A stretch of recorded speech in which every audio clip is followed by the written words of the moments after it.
on related to generalized hydrodynamics, and in particular, how to introduce quantum fluctuation for generalized hydrodynamics. So Jérôme will lead it, but of course, as any discussion session, you are welcome to contribute and intervene.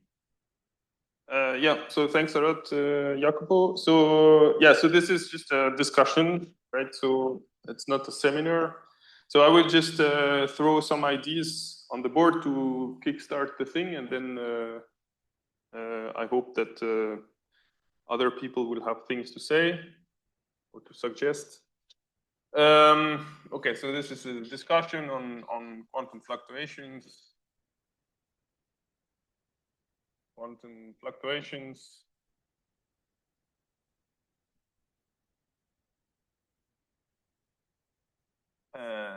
In hydrodynamics. So perhaps just to make things a bit concrete. So what do we mean first by hydrodynamics? So what we have in mind, I think most of us here, is some microscopic model. So, okay, we are going to talk about quantum fluctuations. So the microscopic model should be quantum. So we have some quantum model that we would like to describe on large scales. And at large scales, there's an effective description that arises in terms of a few equations for conserved quantities. And these are the hydrodynamic equations. So let's take as an example, as a simple example, Galilean. Simple example is Galilean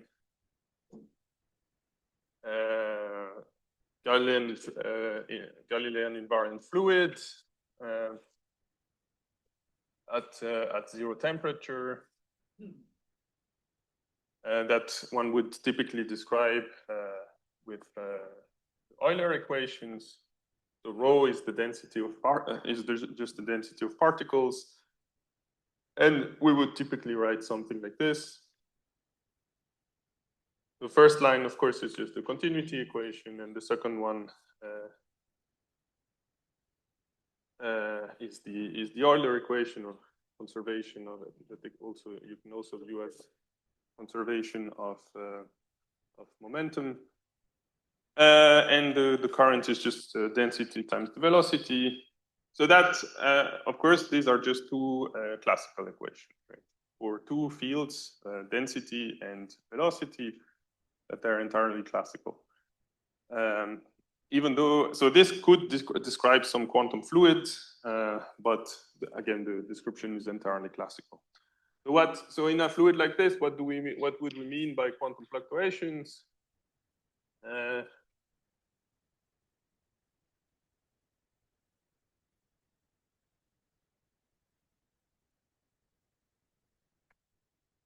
So, I mean, we could mean different things, I guess, and depending on who you talk to, people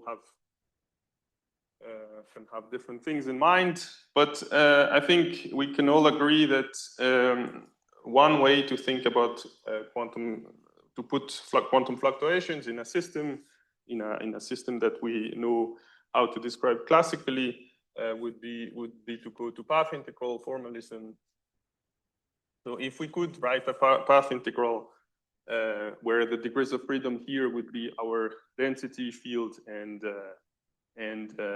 velocity or current, so that we would have a path integral over density, current, like this. One thing that, okay, perhaps we would like to impose the continuity equation exactly. Don't want to have fluctuations around the first equation. We want the first equation to be enforced exactly.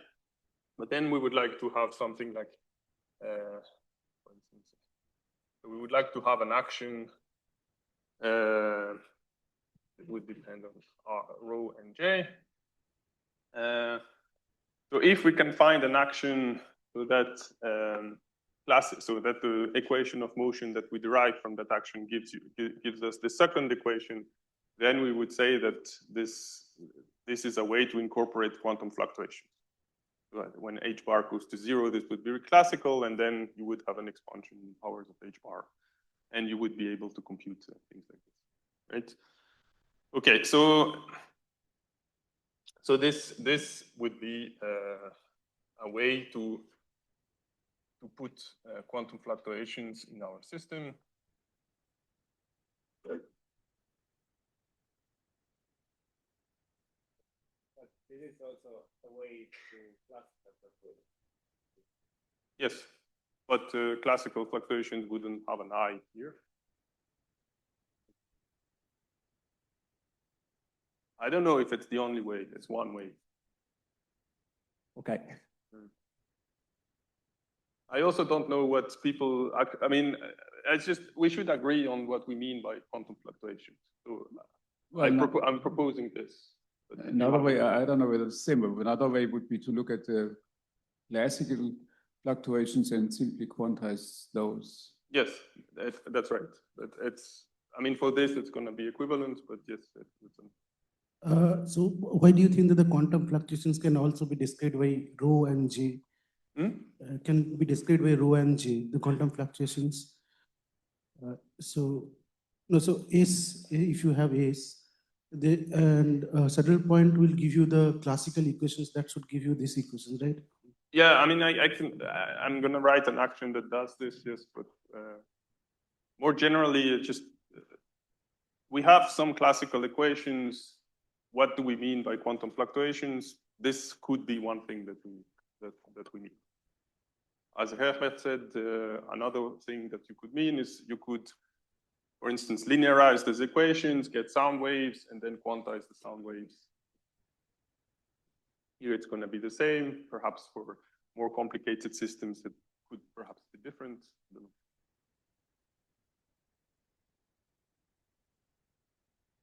Jérôme, usually we quantize the elementary degrees of, we quantize the elementary degrees of freedom, like the elementary fields of the theory. But here in these problems, rho and j are not elementary fields, are macroscopic.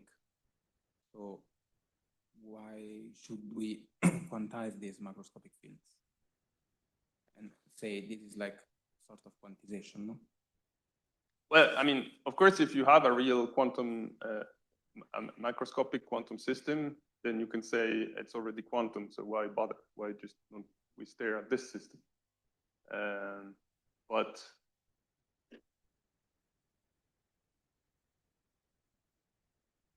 no, I understand it's a proposal. What do you do? On top of the hydrodynamic equation, you want to put the fluctuation with the correct statistic. Well, I guess that the question is that typically rho and j are macroscopic variables. Yes. And they don't, and they should all fluctuation wash down. That's the point.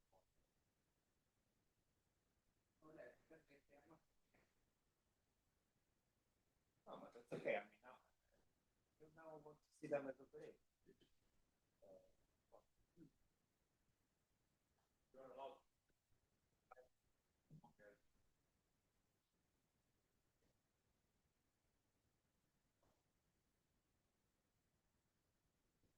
Yeah, maybe can I make one comment? So this is something that was touched upon in the previous talk by Damson. So the thing is that in 1+1 dimension, we have done some work in the past where there is a path integral formulation which you can derive from the fermion path integral, not in terms of rho and j, but in terms of this Wigner phase space distribution thing, which is a function of 3 variables, x, p, and t. And so that is a constrained path integral because that U satisfies, some U star, rho, let me call it rho xp, not this rho x of t, but rho xp of t, that satisfies some constraints, okay, because so approximately it gives rise to such a path integral, but the actual path integral which you can derive from the fermion path integral is in terms of this different set of variables. But indeed, there is an approximate formulation like this one. But it does have some problems, you know, the spurious divergences and shocks and stuff like that. Yes. Yes, I will also quickly talk about the Wigner functions later. I'm still confused. So what like physical situation are we thinking about when you consider quantum fluctuations in hydrodynamics? I just don't have a clear idea what the... For instance, some quantum gas, and you are interested in quantum gas that classically would be just, for instance, have zero velocity, would be still, but would have nothing interesting. But if you look at, but if it's quantum, it has 0-point fluctuations, which will give you, for instance, non-trivial correlation functions, things like this. And then you want to evolve it dynamically. You could have interference effects, for instance. The type of things that people do when they do Bokolubov's theory, for instance. Rho and J, again, is the macroscopic observable. I'm still confused about it. I understand it in terms of space hydro, but I don't understand, like, in other, like, real space hydro, is this relevant? Hmm? What do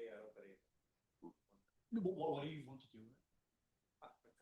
Well, maybe let me just do it quickly, and you will see where we arrive, and then you'll see the point again, I hope.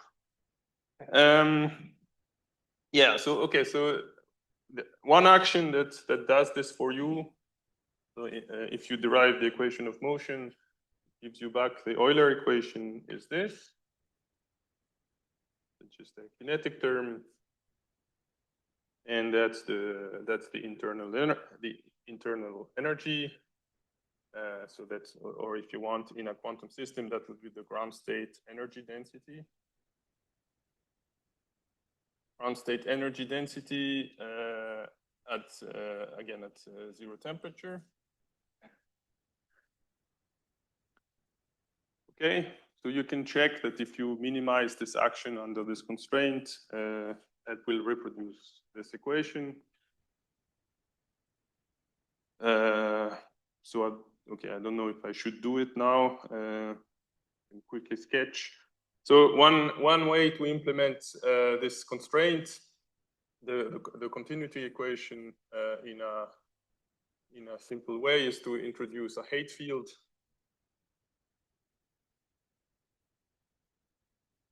A height field H depends on X and T, such that the density is the derivative of the gradient of H in the spatial direction, and J is minus the derivative with respect to time of H.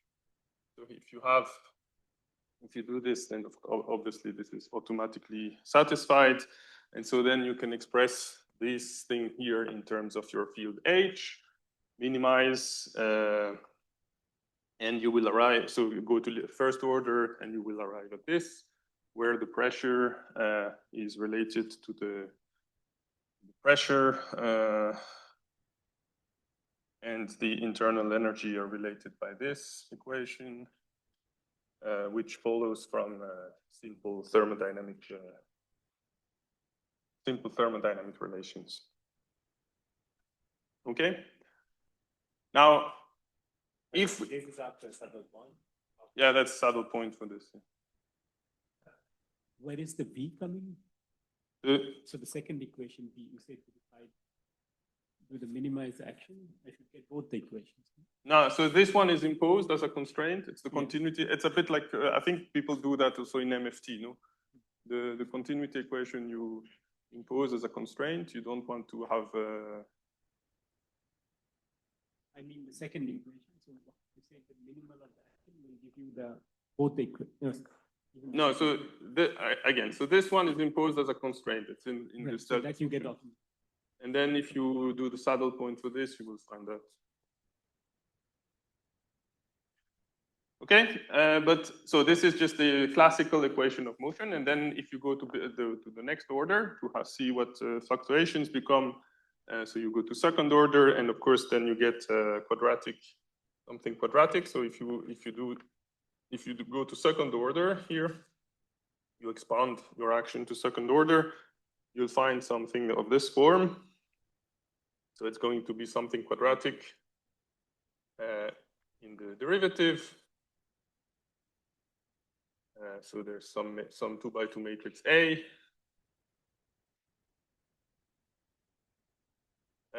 And you can also write this as okay, so the matrix is such that this happens to be of this form.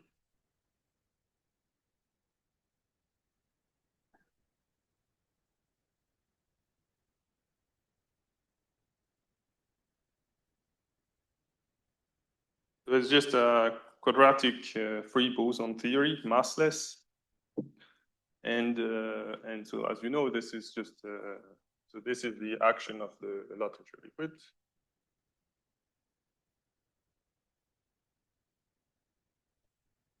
So in that sense, if you take just a standard Euler fluid and put quantum fluctuations in it, you find the lattice liquid.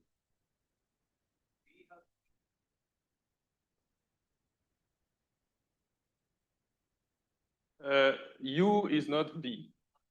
This is the V here is the sound velocity. Yes, and yeah, unfortunately, I don't have the formula, but this is the sound velocity, which, yeah, if you take a constant background, it's a constant.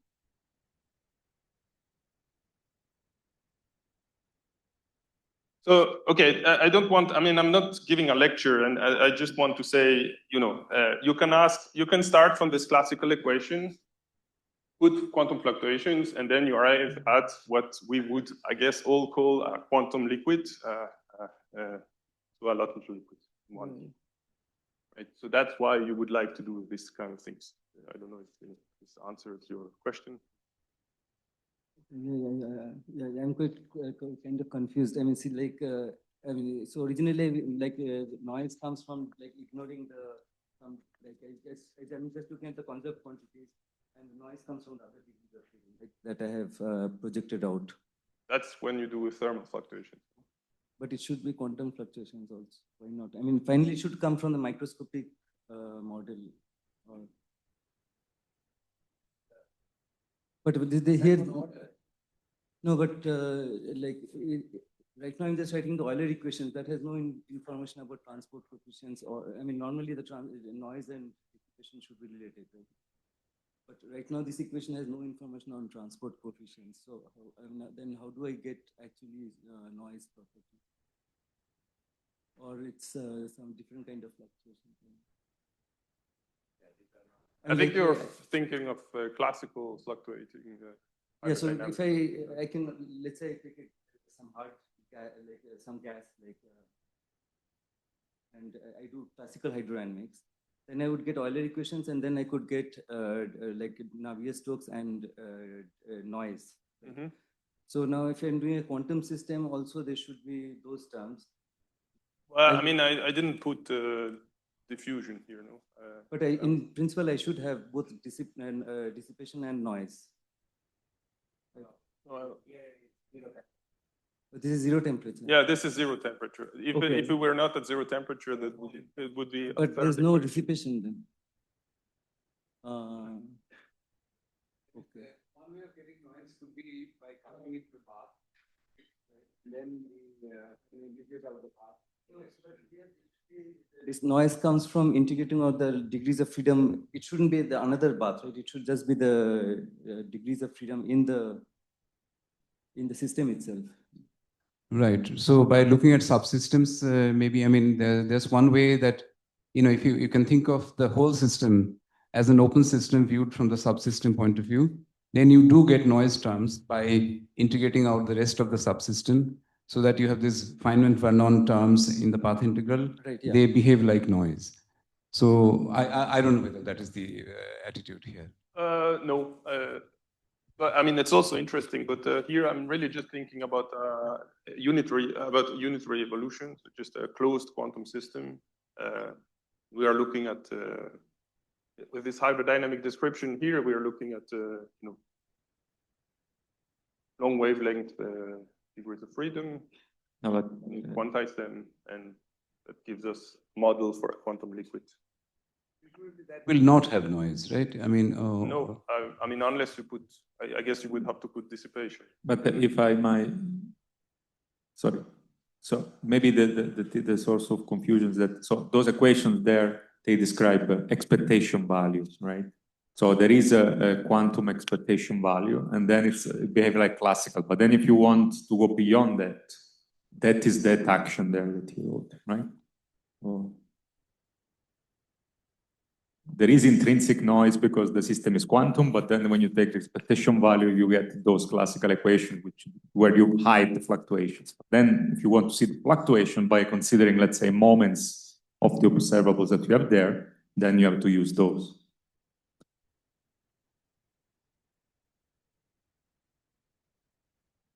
It's not thermodynamic.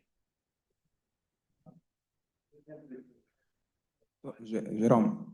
Yes. So that action is, say, guessed by hand, right? The action that reproduces the Euler equations. This one?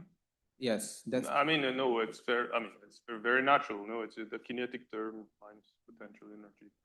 Yes, but for example, you have your microscopic degrees of freedom. So you have your action, microscopic action.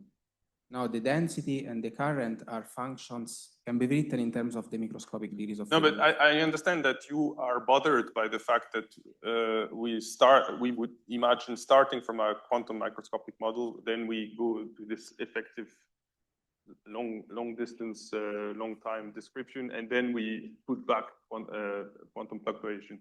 You would like to go directly from the microscopic model. Yeah, I'm to saying that. But no one knows how to do this. I know. Maybe it's difficult, but you might integrate out, you can impose that the density is given by that expression in terms of the elementary fields and the current as well.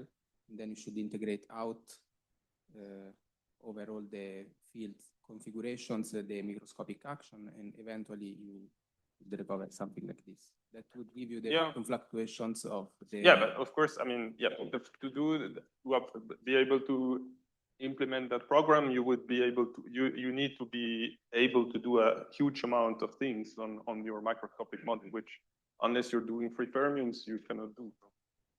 So, but okay, so that's a good point. So indeed, so some people mean something else when they talk about quantum fluctuations. Indeed, and this is more about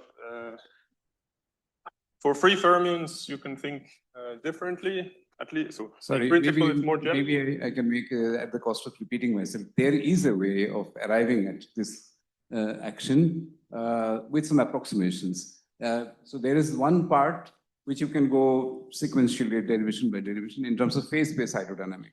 Yeah. But now when you want to write down in terms of real space hydrodynamics, in terms of just x and t, there are some assumptions that you have to make on the droplets that are, phase-space droplets have to be assumed to be of a certain form, what we call quadratic droplets. Then the lower and upper edges of that droplet, they get related to this rho and j.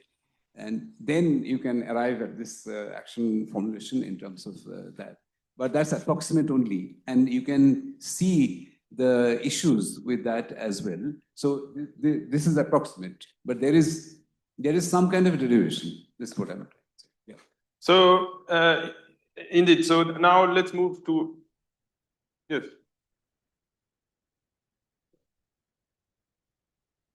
So I never thought very seriously about zero temperature, but for this, the Euler equations is really a law of large numbers. I think we agree on that. And then, one way of thinking about fluctuations is that you have sort of like a central limit theorem, which, from whatever classical probability or so. And then, of course, I mean, quantum mechanical, you can do the same thing, you know. I mean, there's also a quantum mechanical central limit theorem, which is a free bosonic theory. Now, Which is, well, there's also a quantum central limit theorem, which will be a bosonic, you know, just what you wrote down, which is a bosonic field theory, right? I mean, the bosonic quadratic field theory. Mm-hmm. And so, I mean, that's sort of a general structure, and I don't know, maybe you think in different terms, right? But I just insist that you know what we see here, you know, on the hydrodynamics is a law of large numbers. So it's not just an average value. Yeah, but I think this law of large number phrase into the Sadhu point. I mean, these corrections are subleading.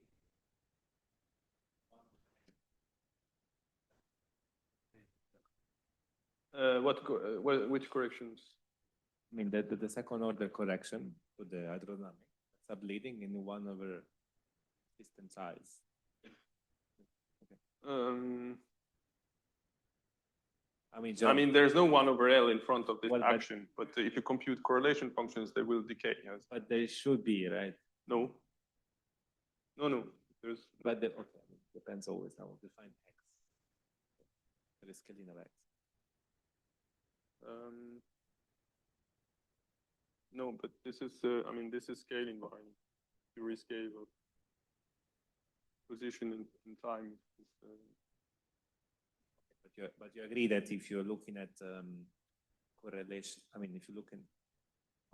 I agree that correlation functions decay with distance. Yes, but yeah, it's the correlation functions. It's not this. It's not the action. I think compared with the classical part, this will be down. This will be?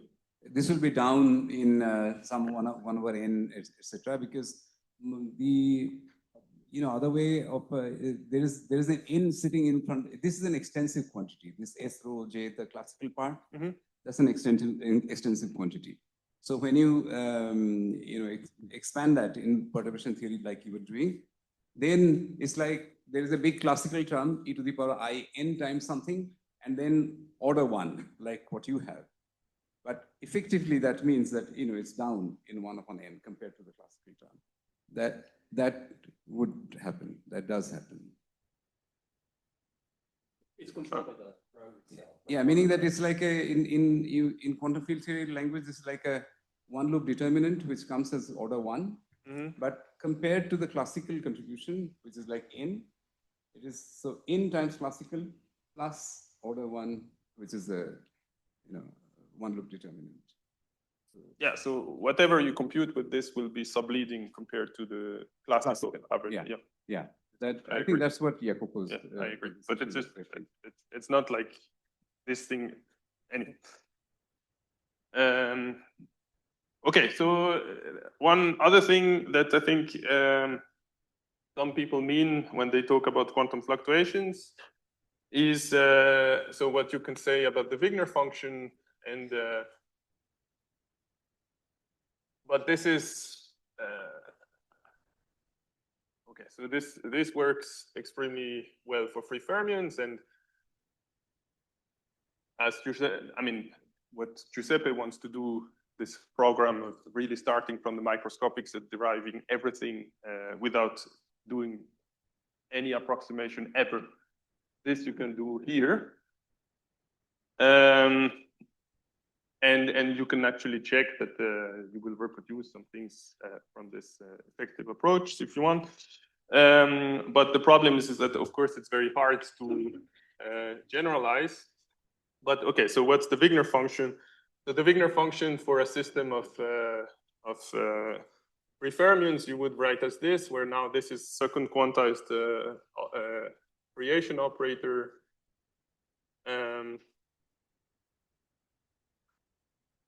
E to the I k y.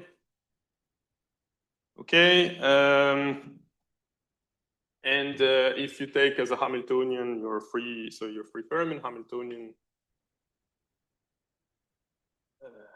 Let me write it as this. on an infinite line, say, then you can easily see that this W here, this is an operator, but yeah, we want to take expectation value of this. So you can easily check that this evolution equation, you get this evolution equation, which is exact. Simple exercise. That's so that's completely exact. So at this point again, it looks like this object is completely classical. At least its evolution equation is completely classical. But so the way you see that there's something quantum is that if you look at what is this W of K, X and K, for instance, in the ground state of a free-Fermion system, in a potential like this. So let's say you have a potential barrier like this that is smooth, so that your density profile does something like that. So here that would be the density profile of your fermions. So then if you plot your Wigner function in phase space, it will look something like this. It will be, you will have your Wigner function that will be an object that is whose value is 1 here. So here you have W is 1, W is 0 in that region. And then in the region where it's inhomogeneous, you will have ripples. So your Wigner function will display oscillations here in this region. So if you just draw what the function looks like along the horizontal axis, it will look something like this, and we'll have oscillations and then oscillations here. We'll do something like that typically. So it does, or maybe rather like this, and anyway. So anyway, it takes, the point is, which is of course extremely well known, is that this W can take values larger than 1 or smaller than 0, and so in these regions, this is really quantum effect. So in the regions where W cannot be interpreted as a probability distribution, so where it's not between 0 and 1, you would say that these are really quantum effects, and you can call those quantum fluctuations if you want. And you see that if you look at this type of problem, with at least with this Hamiltonian without a potential, well, if you have quantum fluctuations in that sense, ripples of the Wigner function in your initial state, they will be transported in time with this equation. Right? So in that sense, you could say you put quantum effects in the initial state, and then they are carried over classically. Hey, I missed, where does the potential Vx here? Yeah, the potential V is used to prepare. That's just for the initial state. And then the evolution is done without a potential. Okay, and then for the evolution, V is 0 here in what I'm saying here. Okay, so no potential for the evolution. Now, if I switch on a potential during the evolution, then the story changes a little bit. This is super, I mean, it's super well known. Okay, so if there is a potential during the evolution, then the evolution equation changes. That's the story about the Moyal bracket. And so then in that case, the evolution equation becomes this. Minus h, and okay, so there's a certain expansion. Doesn't really matter what are the terms exactly. It's an expansion in powers of h bar squared and in powers of odd derivatives of the potential. The potential 2s plus 1 times the potential times the derivative with respect to k of the Wigner function W.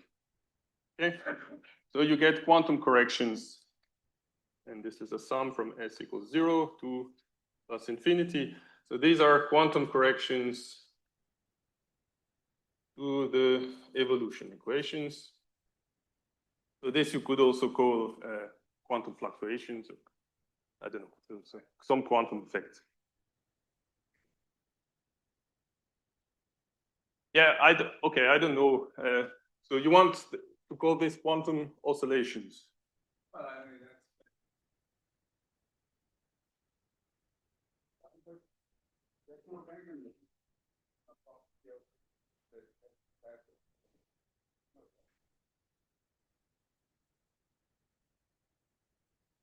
Okay. Okay, it's just, so this is very old. This is Moyal.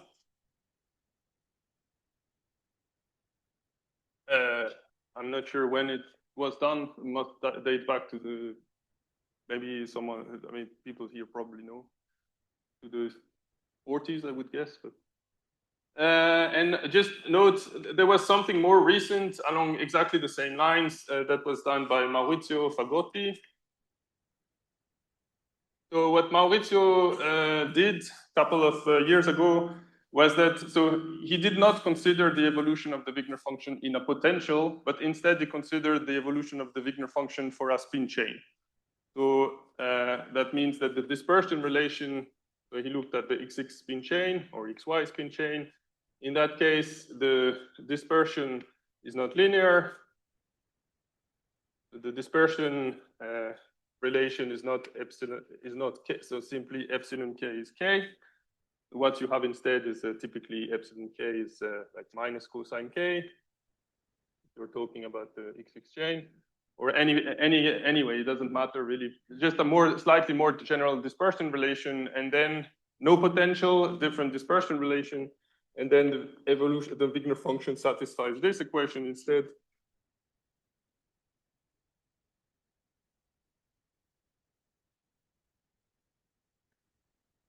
Well, again, so these combinatorial coefficients, and then here, the point is that here you get dx w this time, or let me write it as this, dk of epsilon of k, 2s plus 1, dx 2s plus 1 of w. Okay, equals 0. So this also, changing the dispersion relation from linear to something else also introduces quantum corrections to the evolution equation. I mean, of course, this is just the same equation. It's just that you have exchanged x and p, right? So it's like if you take this equation, switch off the kinetic term, and call xp. Hmm?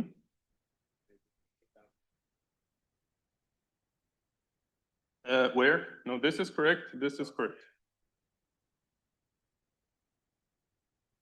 Now the sum starts on 0. The 0th order is the classical term, and then you get the quantum correction. Okay, so that's also something that you might want to call quantum fluctuations, or quantum, maybe if we want to be precise, so it's more like quantum corrections to the evolution equation. But that you could call, you know, corrections to the GHD, to the free Fermion GHD equation. But these are not corrections in the well, no, so they are not. But then you can ask, if you actually compute something in the end, compute some observable, can you compare the results? And in the cases where we can compute something, the results match. But it's, yes, it's a different way of looking at it. Okay, and so just to say, there are various things that you can mean by quantum fluctuations or quantum oscillations, or I don't know. Okay, and so from there, you can, the question that people have been asking for a couple of years now is, if as a starting point, we don't take Euler equations or free fermions, but we really take the GHD equation in its full glory, what should we do?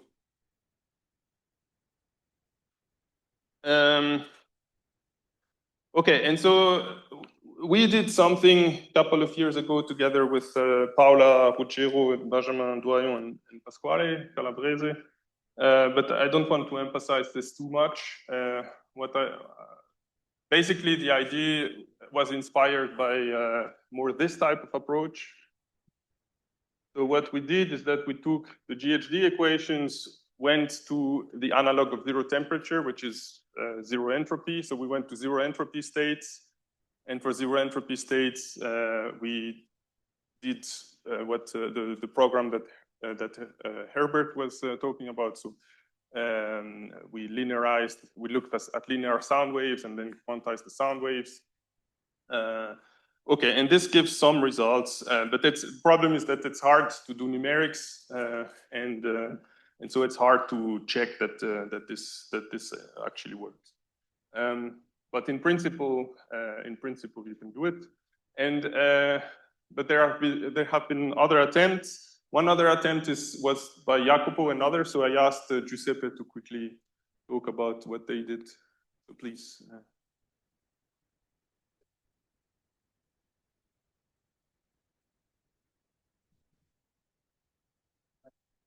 I can. Yes, you can.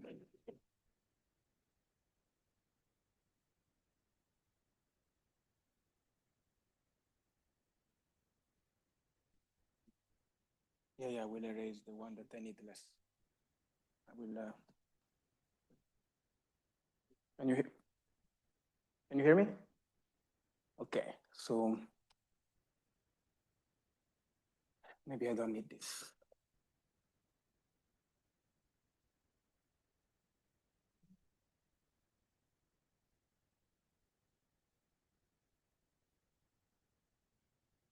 Okay, so with yes, in this spirit of understanding the nature of quantum fluctuation in these one-dimensional gases, we did something last year with Jacopo. So it's with Andrew, Yuri, Marion, Opa, me, and this. You can find it here.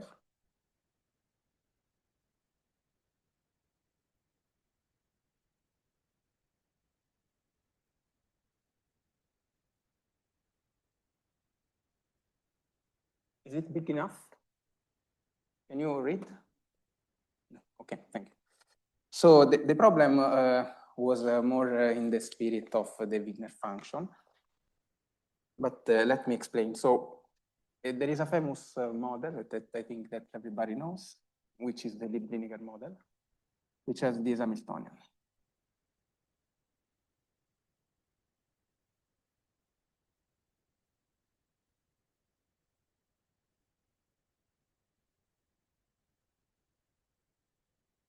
Okay.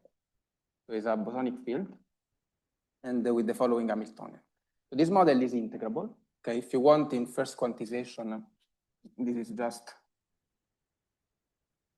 bosonic particles interacting with a delta potential.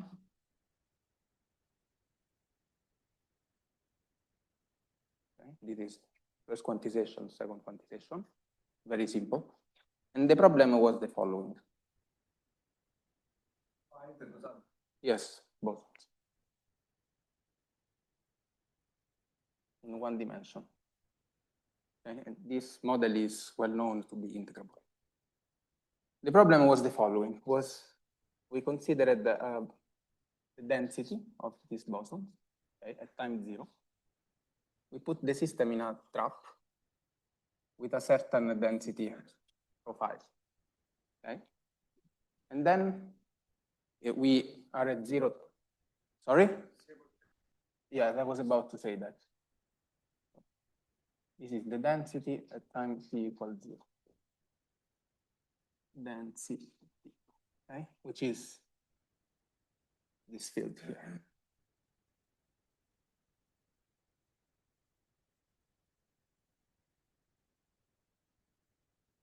Okay. At t equals 0. So when you put the system in a trap, the density profile looks like this in the ground state. Okay, and the protocol was to observe the evolution of the density field when you switch off the trap. Okay, so switch off the trap, and the system will do. Density will evolve towards this direction, creating one right mover bump, one left mover bump. Okay. Now, what happens in the real dynamics? So, okay. Now, we know GHD. Okay. GHD is this hydrodynamic equation to describe inhomogeneous protocols like this. With inhomogeneous, I mean that there is an external trap. GHD should be able to predict that. So the GHD equation is a PDE for this quantity that I call n, which depend on x, the momentum, time,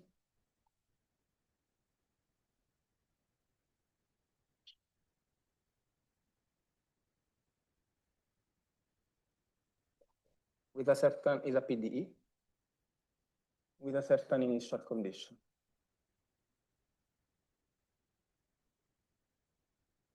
Now, many people know very well this equation, others don't. What matters, you can think of this as the analogous of the Wigner function for free variance. So if you want the density at time t, you simply have to integrate over the momentum.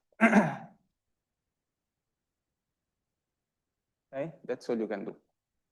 So you compute this function n of x k t with GHD. You evolve. This is a nonlinear functional, okay, effective velocity, nonlinear functional of n. Okay, so it's a very complicated nonlinear PD, self-consistent PD that you have to evolve. And if you want the density, you simply have to integrate this.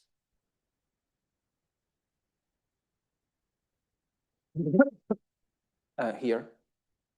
So, okay, rho total, an additional step.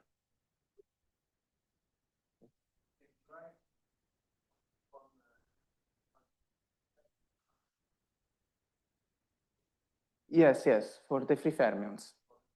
For free fermions, this is the Wigner, is what Jérôme wrote. No. So in the case of, this is supposed to be valid for integrable models. The problem is that, so for free fermions, this n is really the Wigner function. For free fermions, for interacting theories, you don't really know what this is.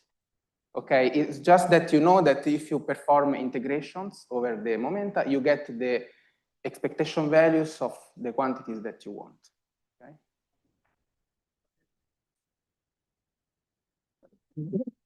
This one is local in X, yes, it's local. So this is X, K, T. Okay. So in integrable models, you don't really know what this thing is. And the reason is, is that for integrable model, for at least for the Lieb-Linear model, the way you arrive at an equation of this type is this, that if you, so these integrable models like the Lieb-Linear model can be diagonalized, okay? The Hamiltonian can be diagonalized, and you can find the eigenstates. And the eigenstates are indexed by some momenta, okay? These are the eigenstates.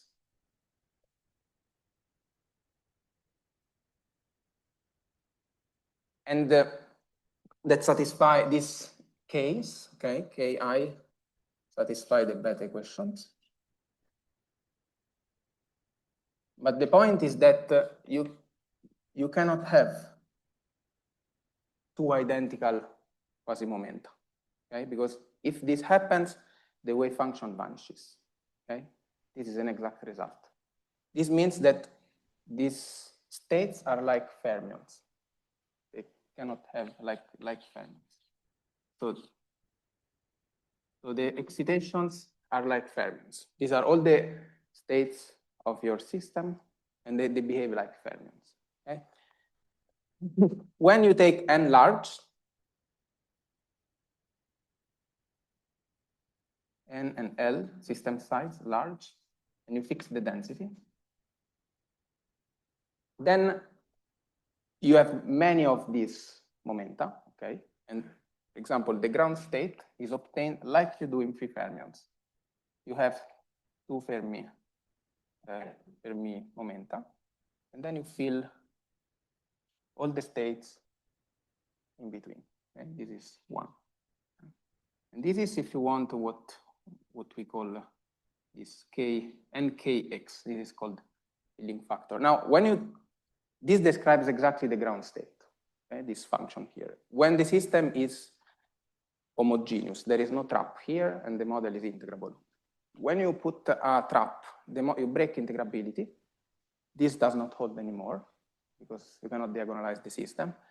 And basically you say, well, this thing here becomes, if the trap is sufficiently slowly varying, becomes itself a function that varies very slow, and you write this evolution equation, GHT, is simply the evolution of this function.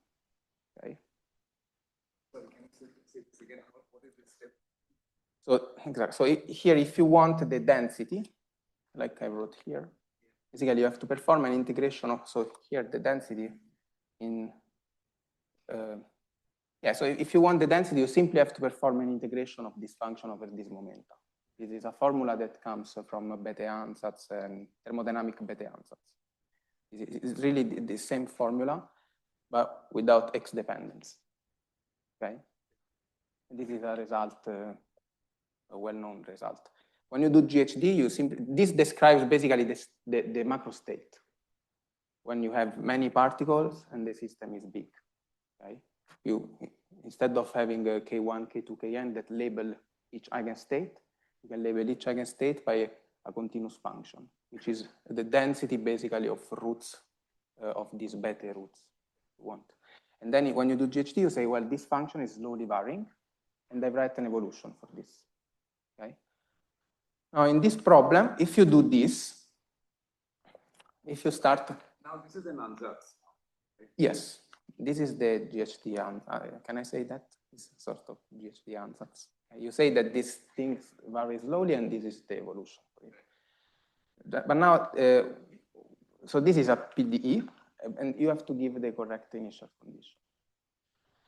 Now, if you do as Jérôme said, if you take a zero entropy state, which is simply saying, okay, you have to give an initial condition, okay? You want to study the system in a trap. So here you have to put plus V of x, which will give you a density profile like this. But who is the initial condition?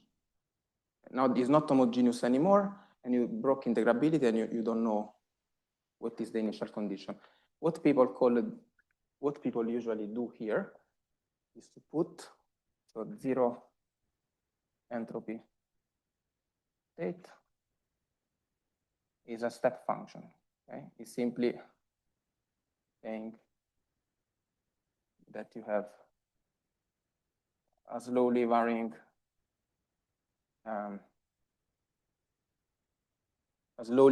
Fermi momentum now here. And this becomes a function of x.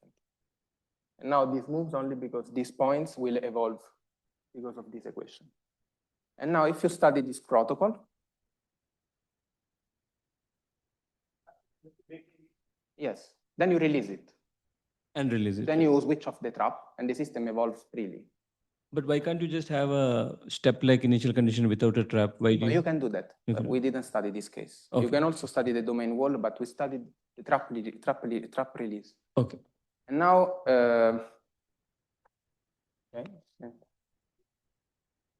if you do this, what you find?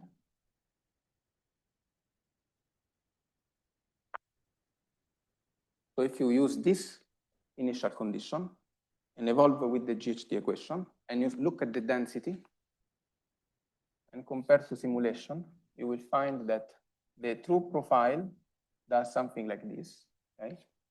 So this is numerics, let's say. And the GHD will predict something like this, okay? So this is GHD. It will only predict the envelope, not the oscillations, okay? If you use this state as initial condition to GHD, you will always see the mean value. You will not capture the ripples that you see in the numerics. What we do, so these are people also call quantum ripples, quantum fluctuations. In a sense, I agree with Herbert that, so this is a property of the real state, that because this is also an answer. So this comes from local density approximation, okay? But it's not the true initial state. This you already forget about a lot of quantumness when you do this. It's not the real, I don't know, psi, which is the ground state of this Hamiltonian with the potential. And this contains fluctuations already and all the oscillations that you need. And this is why you see them in the microscopic, in the numerics. So what we did is to propose a better version of this initial state. Okay? Not this LDA approximation, but a better version that could capture also these oscillations. Okay, so and this, yes, I will write. But we tried for the interacting theories. Yes. 1 minute. So I will just write. I will just write. Okay. So what we tried is to take this state.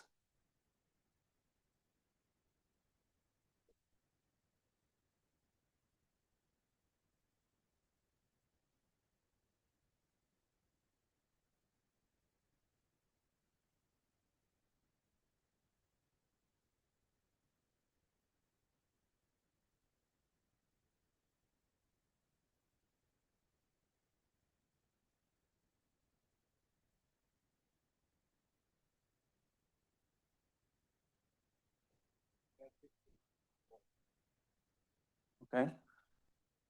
So we tried this initial state where this is the local density approximation density. And this is the Lattinger parameter in the homogeneous Lattinger parameter.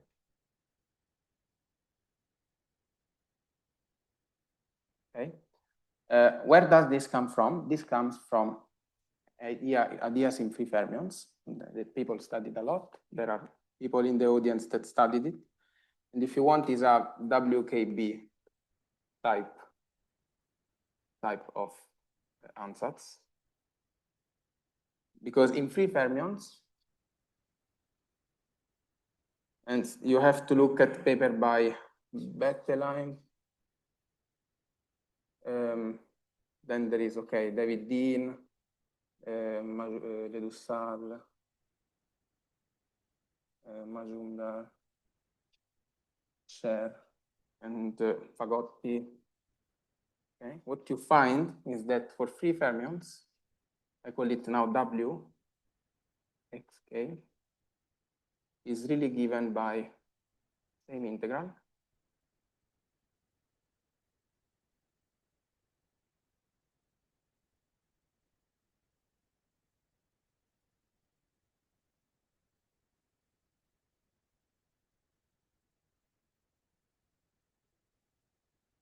Same integral, but where now this is the WKB phase, WKB momentum.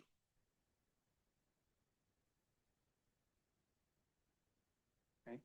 So this is exact for free fermions, and if you do it, so basically this KF of X is, you've seen this 100%, is the WKB phase that you get when you do WKB.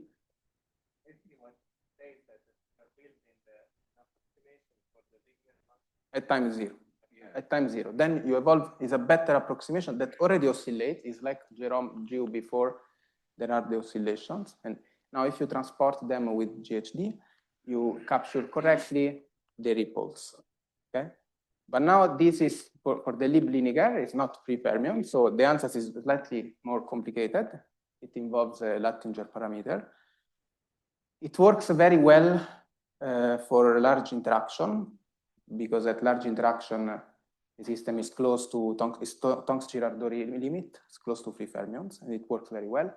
But at low C, small interaction, where the system is close to quasi-condensate, should be described by the nonlinear Schrodinger equation, we still see some discrepancies. So this state is not the end of the story, because it doesn't work for full interaction strength parameter region, but it works very well for, say, relatively high interaction. So this is what we tried to understand what people call these quantum fluctuations, even if what I think is that if you really give the initial state in full and you evolve with GHD, you should correctly capture basically almost everything. So the discrepancy comes from the wrong initial state that doesn't know anything about the fluctuations that were there.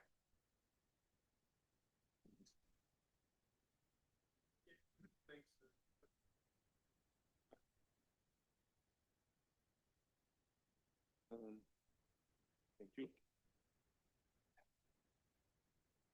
Thanks. Yeah. Okay. There have been these attempts over the past couple of years to make sense of quantum fluctuations in the framework of GHD. So I would say that for free fermions, okay, you can always try to improve, but I think it's established now that it really works. I mean, that whether you do everything with the Wigner function or if you do everything with this fluctuating, quantum fluctuating hydrodynamics, the results are the same. But of course, the big question is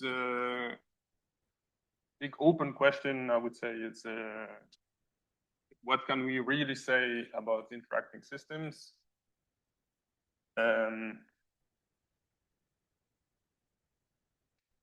Okay, so let's I don't know. Let's do a list of open questions. So my personal first open question would be what can really be said about interacting systems? So by this I mean, for instance, the Lieb-Liniger model, as Giuseppe was saying.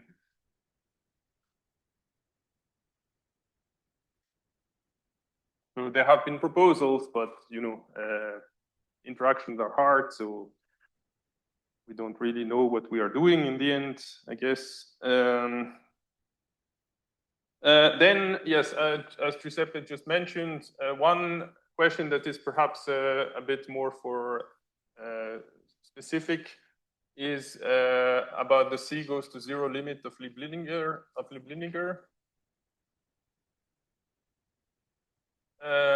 Because in that case, there are then two effective theories.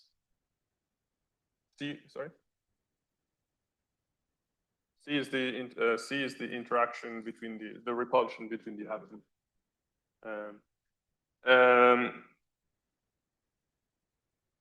What?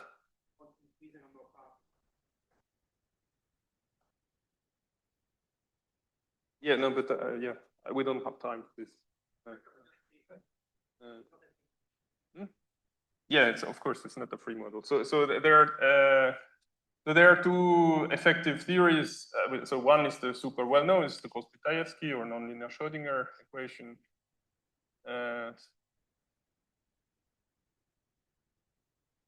Or NLS. So that's for a repulsive case, it's defocusing NLS. So that's one effective theory. The other one now is GHD. GHD in the C goes to 0 limit. And so you can think of putting fluctuations on top of both of them. And there's one way to do that, to put back quantum oscillations, let's say, for the Gauss-Pitaevsky case, which is well established. That's the Witham theory. So which gives you some type of interference effects in your quantum gas. Here we have, I mean, these approaches that have been proposed over the past couple of years. Let's just call them quantum fluctuations, what we have been talking about. And I think it would be really interesting to understand whether those are the same or whether they are different in nature, and if they are different, then what we miss here about Witham theory and the other way around. So I think that's a fairly precise question that probably some people will be able to answer in the next couple of years, I suppose, but I think this is an interesting open question.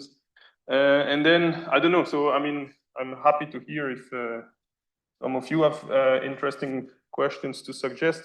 One is about this fractional Fermi-Cs, and this is, I asked Alvise if he could quickly explain this. So this is a sort of a, I mean, let me explain it just for the free Fermi case. So for the free Fermi case, we have been talking about cases where the Wigner function was either 0 or 1. And we were drawing these pictures in phase space where you have a droplet where the Wigner function is 0 or 1. And then there are quantum fluctuations around at the edge of the droplet that give you all this stuff that we were talking about. But now it turns out, so Alvise can quickly explain this, that in some experiments you can actually do a droplet. It's also a droplet, but instead of filling 0 and 1, it's filling 0 and something else, like, I don't know, 1/2 or 1/3 or whatever. So it's not a completely filled Fermi-C. The fractionally filled Fermi-C. So here you have the fluid is not incompressible in this 2D picture, so you can add particles in here. But still you have an edge. So you still have long range fluctuations associated to the edge. Alvise, do you want to say more about this?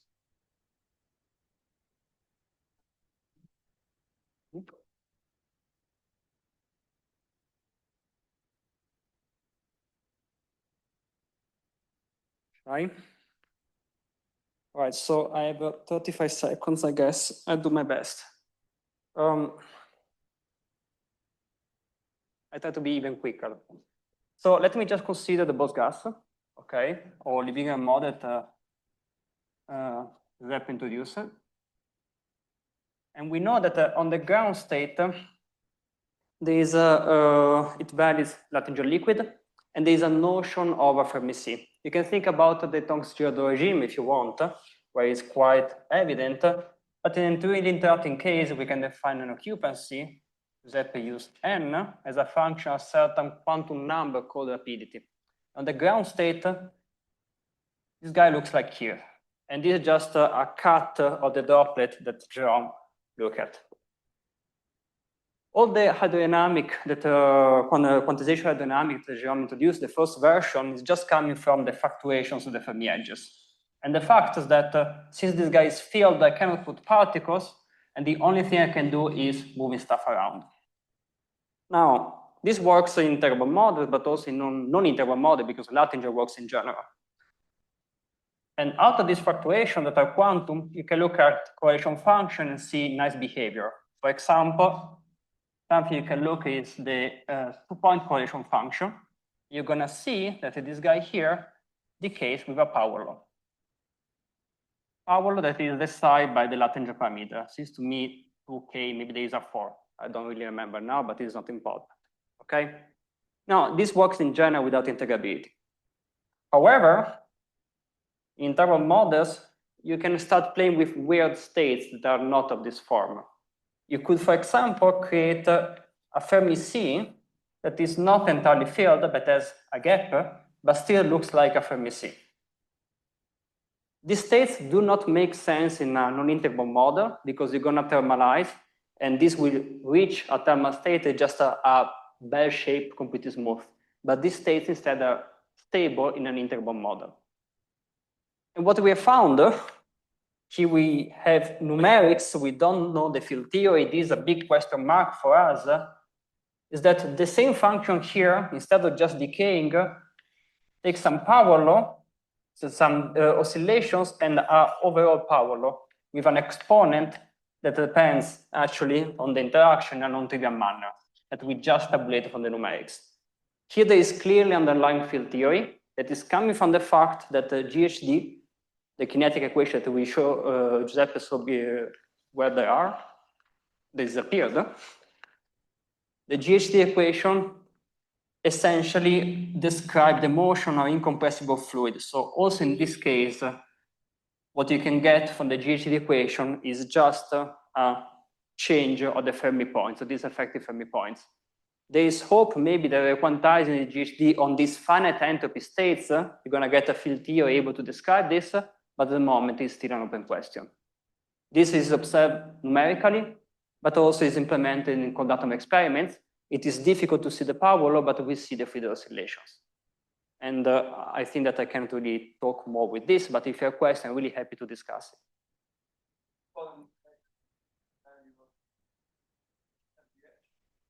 The exponent is a non-trivial function of the interaction and also of how you're going down.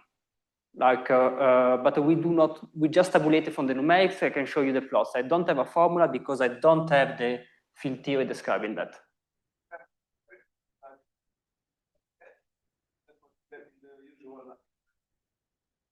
Yeah, but here is just flat, so whatever point is the same. I'm not just at the edge. It is not. It is not Latinger because it has Friedel oscillation that the Latinger does not have.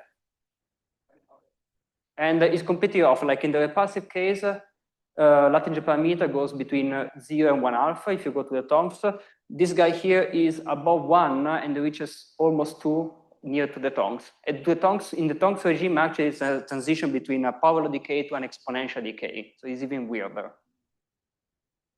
So it's completely off on Latinger, this for sure.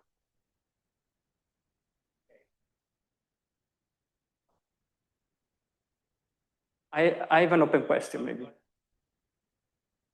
If I can add one, maybe.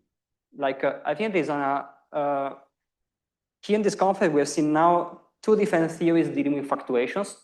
One is quantum GHD or quantization of hydrodynamics that is with quantum fluctuations. And then there is another theory that is ballistic and BMFT that deals instead with propagation of classical fluctuations. And clearly the two should be related somehow because what quantum GHD is doing just propagating quantum fluctuations, but forgets completely about classical fluctuation because from the quantum GHD perspective, forget about these new developments. You're in a zero entropy state, so you don't have fluctuations. The classical case, the BMFT instead is saying we are high temperature, we don't have long range correlation, we can forget about them, we just propagate classical fluctuations. But there should be a crossover between the two. And this is quite an open question. It would be nice to see if we can use elements from one to address the other problem the other way around. Yes, that's why Herbert wants to call them oscillation and not fluctuations, because probably they're not the same thing. I mean, they're not related. Right? When you do averages, you have quantum averaging, but also classical averaging. You have two theory, one works with one and the other one works with the other one. Clearly, there should be a regime where both matter. I mean, for sure, it's, I would say that what you're saying is that no one knows how to combine. I mean, we know how to do zero temperature fluctuations. We know how to do finite temperature, but there's no way to combine it. And there should be a regime where they coexist. For example, what BMFT does, like you evolve the fluctuation, and it is the fluctuation itself that is deciding the effective velocity, for example, at the modes and so on. The quantum GHD construction, Jérôme, you are the expert, so I'm just overstepping, I'm sorry, but tell me if I'm wrong. You have the mean field GHD, this is what we zone velocity, effective velocity. The fluctuation are fluctuating around, but they do not affect the mean field that instead the BMFT has. So clearly there is something that would be nice to add. So it's not only a problem of what you propagate, but also how you propagate it, which are the equation are right. But maybe the question is, I mean, the last question is coming back to the initial description of the action that Jérôme wrote. Is that a program that you can carry for a generic hydrodynamic like GHD or not? Too hard? You would need an action for GHD, no? Which I think now Benjamin and some other people maybe here have, but we didn't have it 5 years ago, right? So there is I mean, they wrote a paper with an action for GHD, which is actually kind of similar to what we had in the talk by Damson, but just with dressings that appear. I think it was Benjamin and maybe Thibaut Bonneman. Okay, anyway. So maybe this could be a starting point, I don't know. Yes, but there's also Bonneman. No? Okay, Yes. anyway. Okay, so let's end this discussion. Thanks a lot to the speakers.